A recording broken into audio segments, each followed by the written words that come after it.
Hello, my name is Shane, and to my left is my beautiful wife, Hannah.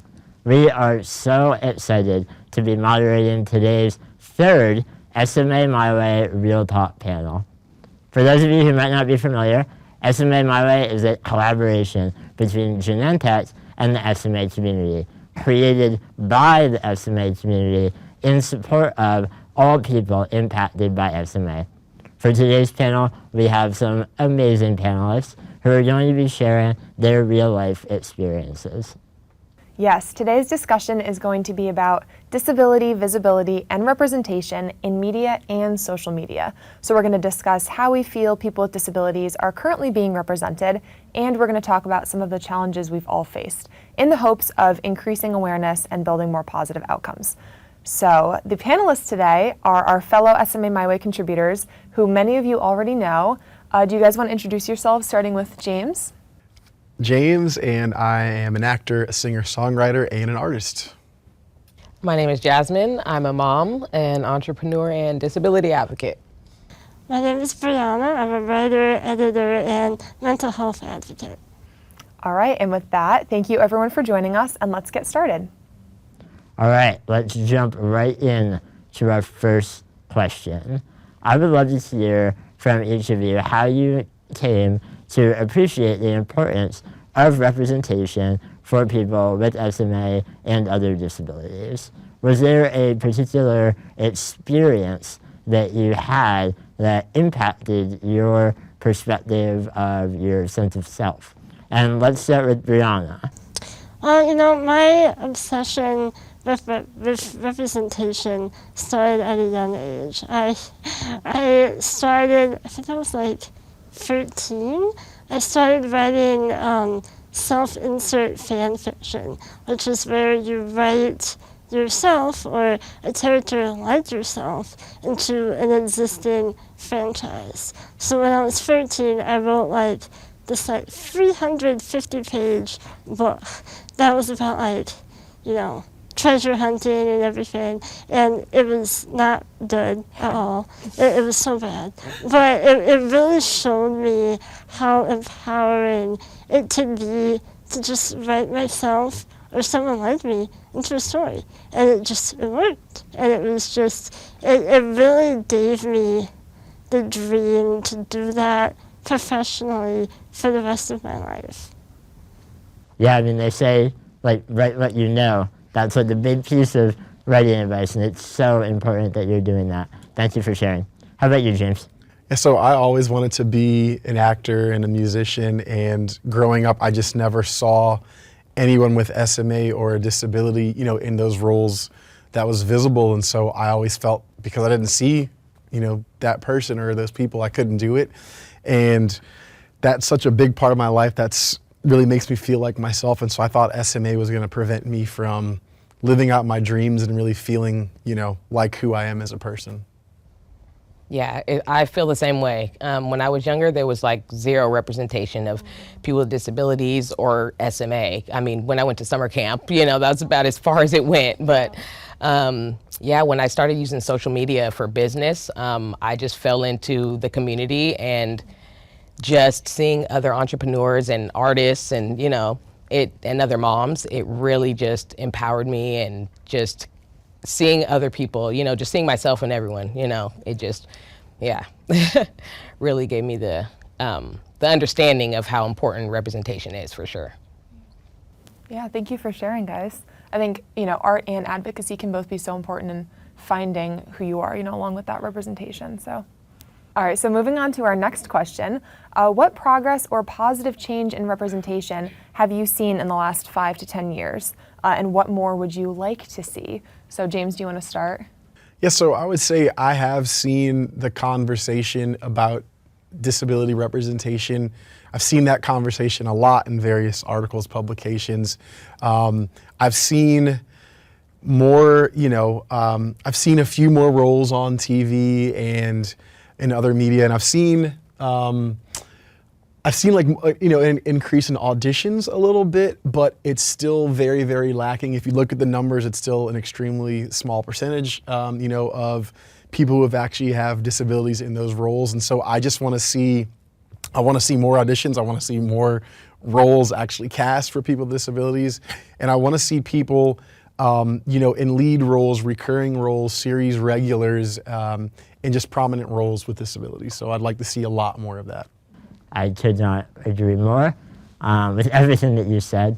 And in terms of the progress that I've seen, over the last maybe 5 years or so, I've noticed the rise of advocacy groups on social media and people really beginning to care about advocacy and representation. So I think just that visibility alone has been a big step forward in the last few years. But other things that can be improved on is having more complex characters with disabilities. Sometimes, when there's a character that uses a wheelchair, they seem to only be there for the fact that they use a wheelchair, and that isn't what we need. We need, people showing all the diversity of the human experience. So that's one thing. And then behind the camera, there are so many disabled creators and people with talents. So we need to be hiring them for our productions to be writers and camera and crew. There's a lot more that we can be doing. Yeah, absolutely. I agree. I feel definitely people who are actually disabled need to be filling the roles, But in the past 5 to 10 years, I've definitely seen more representation in like media and such, commercials, here and there, but definitely would like to see it more normal, more on a normal basis, an everyday thing, Yeah, I think in terms of publishing, which is my area of career, I guess, I'm really loving the increase in disability representation. It's not much, but it's something, and I really appreciate that. When I first started writing professionally, disabled characters were like few and far between, and disabled authors were like just none. There were none. And we've been seeing a lot more disabled authors be put up for representation and being published, which is amazing. But I really want to see, like everyone else has said, more disabled characters, and not just in publishing. I want it in big blockbuster movies. I want it in sitcoms and soap operas. I want to see, because disabled people are everywhere, and you just don't see that in media. Yeah, it sounds like there has been progress that has been made, but there's definitely a long way to go. All right, so for our next question, can you share any challenges that you personally have faced being underrepresented or maybe misunderstood? And what have you learned that you would like to share with community members who might be faced with a similar situation? And actually, as I ask that, it brings back this memory of a time when I was personally misrepresented, underrepresented. It was at my my college freshman orientation weekend. So this is like a big deal, All the freshmen are there for their first weekend to meet each other and, figure out what being at college is like. So I was nervous and I was excited, and I get there and every activity for the whole weekend was like physically based. It was like sports and going for a run. I was like, did you pick these things purposely because I can't do all of them? And it felt like I was left out a little bit, and that made me kind of really understand what underrepresentation feels like on a personal level. Yeah, I feel like going back to what we were just talking about, that lack of representation, in media and in everything definitely leads to a lack of accessibility and how you end up going to your college, intro week and not being able to participate. Right. So, Jasmine, do you have any thoughts on this? Yeah, definitely being a mom, being a Black disabled mom, I definitely feel that I've been misunderstood and underrepresented for sure, mainly in like medical settings, where I've definitely learned that self-advocacy is key, just learning to be able to confidently express my needs and, and be able to speak up for myself is huge. That's probably the biggest thing I've learned, definitely. Yeah, for me, I had an experience once on a print job, and they wanted me to be like in the main shot, but that required me to get like on the grounds in a kiddie pool, and I couldn't get up on my own, once I got down there, and so no one asked to help. They were just moved on when I, voiced concern about that and said, hey, I need some help. So they just like brushed me over, and then I was pretty much excluded from the shots after that. I think you end up in the final ad, you see my arm, and so I just felt completely overlooked, and that just taught me the lesson to speak up. If I feel bad about something or I feel like I'm being mistreated, I need to speak up, and so I would say definitely do that for other people who might be in a situation. If it feels wrong, advocate for yourself. That's really, really important, and I have a lot more confidence doing that after that experience. Yeah, I think in terms of writing, when I first let people read my book, people that I didn't know in real life, they just really did not understand the protagonist, who was in a wheelchair like me. They thought her character was unrealistic. Like, I remember there was a comment about, like, how can she brush her teeth, but she can't lift her arm over her head? And I'm like, that's just the way it is. And it was hard to hear, but it also taught me that, like, not everyone is going to understand, and that's okay. The important thing is that I'm sharing what I know, I'm sharing my lived experience, and that's how we make progress in representation, is being true. All right, those were wonderful answers, and we'll move on to our next question now. How has following your passions helped you feel recognized or validated for who you are today? James? Yeah, so for me, if I'm not creating or performing or doing something artistic, I don't feel good. I don't feel like myself, and so really doing that, it really allowed me to express a lot of things that I think I wouldn't normally express, and just really tap into who I really, really am. And so that, it just allows me to really be seen for the person I am. And so following my passions has just really made me feel whole, and that is, that's invaluable. Can't put a price on that. Yeah, I definitely agree with what you said. When I'm not writing, I just feel so dead inside. Like, it's just what brings me to life. And when I first started writing, my fan fiction, I was doing it for me. And as I've grown, since I was 13 then, but as I've grown and started writing more, I'm still doing it for me, but I'm doing it for other people too. I'm doing it for every person in the wheelchair that's never seen themselves in, like, a big superhero movie or, just their favorite franchise on TV. And so knowing that I'm following my passion, but my passion is also helping other people too. And it's an amazing feeling. That's awesome. Yeah, following my passions helped me realize my self-worth. I am a writer as well, and when I began blogging, I didn't have the best sense of self and sense of self-esteem. As I wrote stories and the world gave me feedback about them, and I began to realize people enjoy what I have to say, and my thoughts matter to people. I can make people laugh, and in this weird way, it made me begin to see myself as a worthy human being. And it's ridiculous that someone should have to write a blog for the world to get that kind of validation, but that's the world we live in. It really just helped me feel confident in who I was.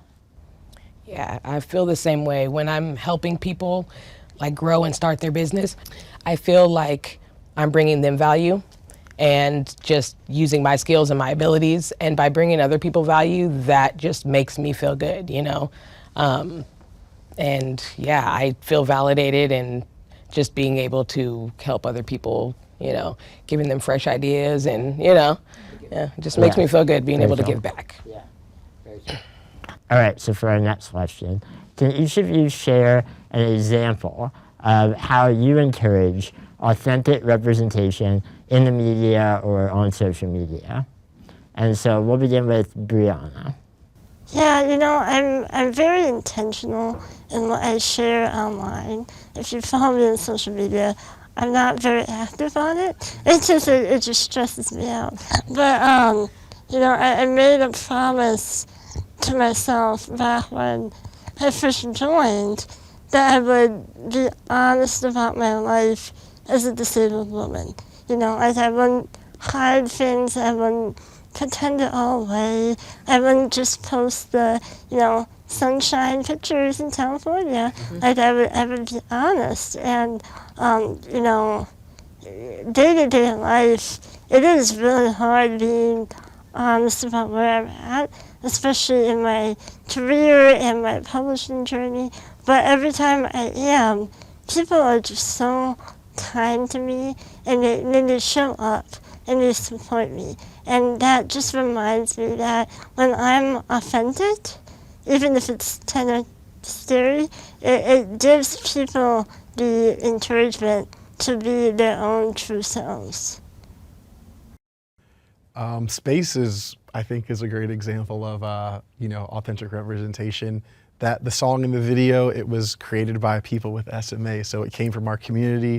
It highlighted the video, showed all of us, on display, leading really cool lives, and so I think that's like the prime example. It showed that it can come from the disabled community, the SMA community, and be like really great quality, excellent quality. So that's one. I also too, whenever I get the chance to be on, camera, whether it's print or acting, I always try to display my disability. So I'll ask, hey, can I go grab my cane so you can see that, and so I always try to put that, on display. And then a few years ago, I was just doing an Instagram post and I came up with this hashtag, disabled dudes do it best. So I try to do that too, just to promote the culture, so.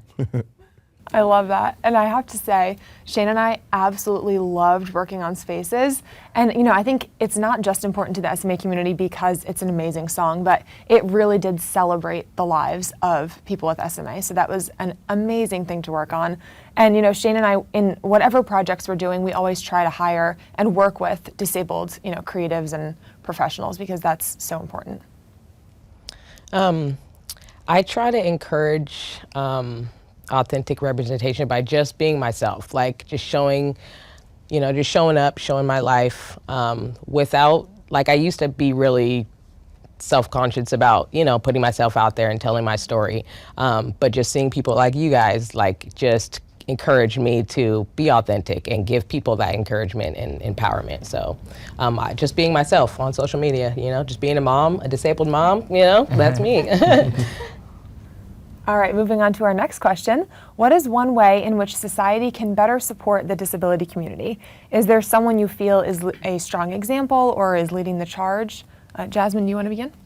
Yeah, well, for starters, Shane, definitely leading the charge for sure. Definitely motivated me throughout the years, just telling your story and, just being empowered by you to do the same, But I think society can better support the community by just recognizing us first and foremost as like, people with feelings and, desires, want, needs, issues, like not just an afterthought, inclusion. So, yeah.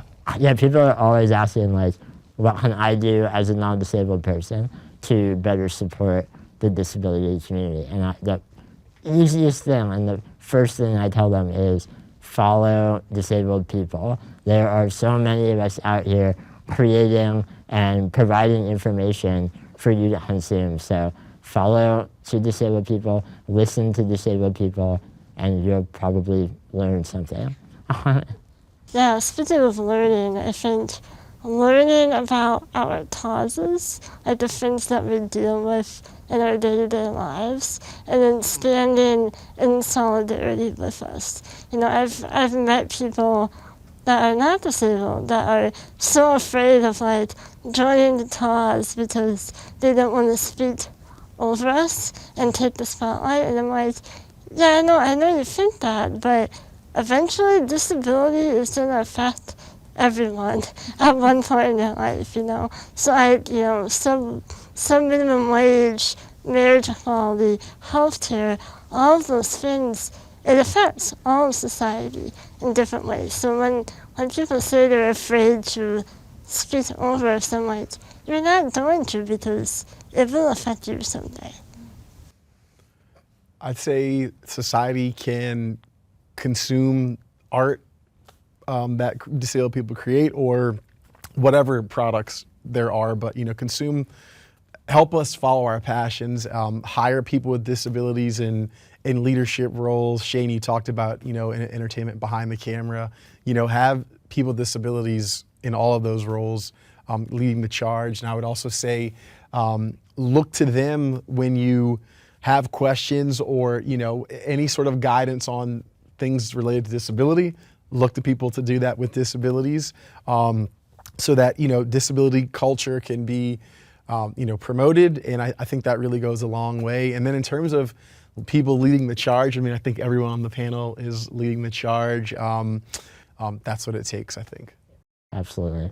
So the moral of the story here, hire us. We're good at what we do. All right, so what is your hope for the community in the future? James, do you want to begin? Yeah, kind of just touching on what I said, I want to see people with disabilities in leadership roles, CEOs, COOs, directors, whatever it might be, whether that's, in the corporate sector or entertainment or whatever it might be. I want to see us really, really influencing society. And that, I think that will come from us, having decision-making power in a lot of those areas. And then again, like I said, we'll be able to promote the disability culture, and I think society will be able to adapt that, and I think that will really, really lead to really substantial change. Yeah, definitely agree with that. I think I really want to see the community become more inclusive for with regards to people living outside the U.S. There are so many advocacy organizations that do so much for the community, but people outside the U.S. just can't benefit from that help. So I really want to see that support broadened to outside the U.S. Yeah, absolutely. I think that my hope is that someday I can turn on the TV or go to a movie and there will be a character in the leading role that is disabled. Maybe it'll be James. And the thing that I want most is that it won't surprise me. I want it to be normal and not something that I even notice. So yeah, we just need to increase that representation. For sure. I definitely would like to see more like financial, stability, I guess you could say, like hiring, maybe adult care, there can be some, some things with that. All right, so this has been an amazing discussion so far. Thank you so much for all of your experiences and knowledge that you have shared with us. We've received some really great questions from the community that I would now like to pose, if that is all right with everyone. If it's not all right, I'm going to do it anyway. So. All right, I'll take the first one. What's one thing the broader non-disabled community can do to be allies as we strive for equal representation? Jasmine, do you want to begin? I think having a voice, is important for everyone. And if for people who aren't disabled, speaking up, when things aren't accessible, or, just being a part of the movement, even if you're not disabled, is huge, is powerful. I'll say it again, hire us, hire musicians, actors, managers, whatever it might be, people with disabilities, and then give us opportunities, give us the same opportunities that non-disabled people get, and then also provide us with platforms to really just showcase ourselves, showcase our lives, showcase our talents. Yeah, absolutely. And another thing that you should do, whether you're disabled or non-disabled, is join a disability inclusion group. And that might be just in your community, it might be in your workplace, but that will give you an opportunity to learn from and support disabled people. Yeah, I think for me, I'm the resident bookworm here, but I think reading our books that disabled authors write, and many publishers will pass on books with disabled characters because they think that non-disabled readers will feel alienated by that. But we've seen in recent years disabled authors just doing amazingly in the industry. So I think if you, pre-order the books, purchase them at the bookstore, post about them on social media, do a book club for disabled authors, just anything like that. And because word of mouth is so huge, it really is. And I think that will make a huge difference. Buy our books. Yes, yes. Buy our books. All right, so do you have any habits or mantras that keep you motivated? James, I feel like you'll have a mantra. I think you'll have a good one.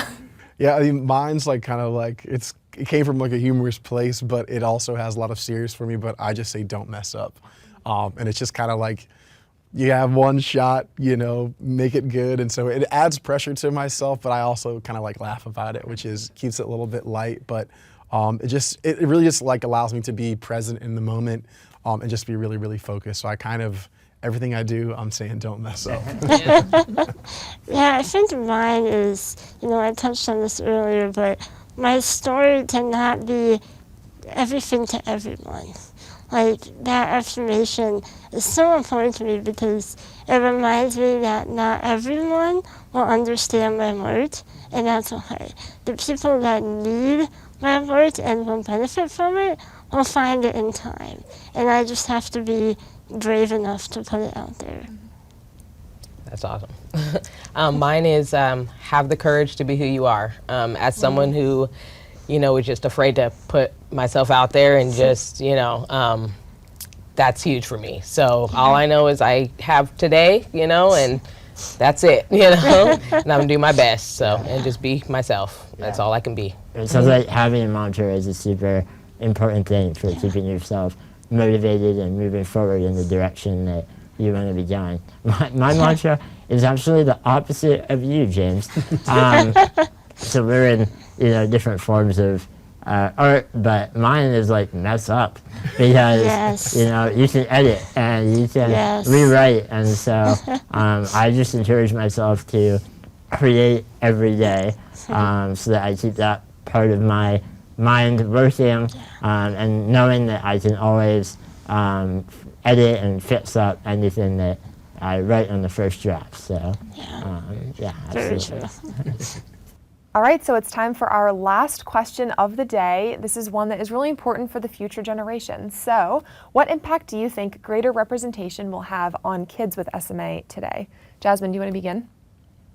Well, as a mom, kids, they obviously, they're seeing their leaders and, they're getting influences young. And as a kid who didn't have much representation, I know it would be huge to empower them to just pursue their dreams, and just be themselves and not let their disability limit them, and just push through it.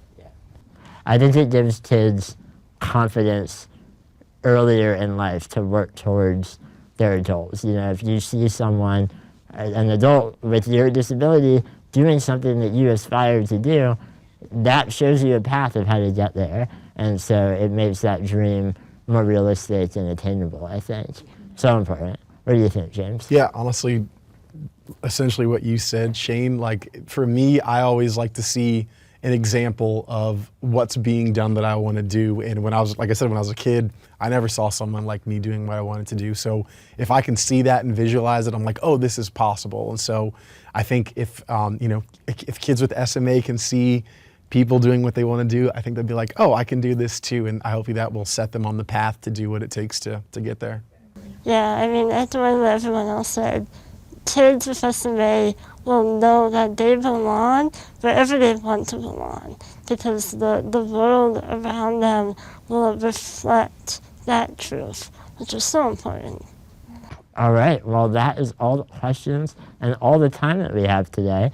So I would like to once again thank all of our wonderful panelists, my wonderful co-moderator, I have to say that, and thank you to all of you at home who are watching this. Hopefully you enjoyed it. I know we all had a great time.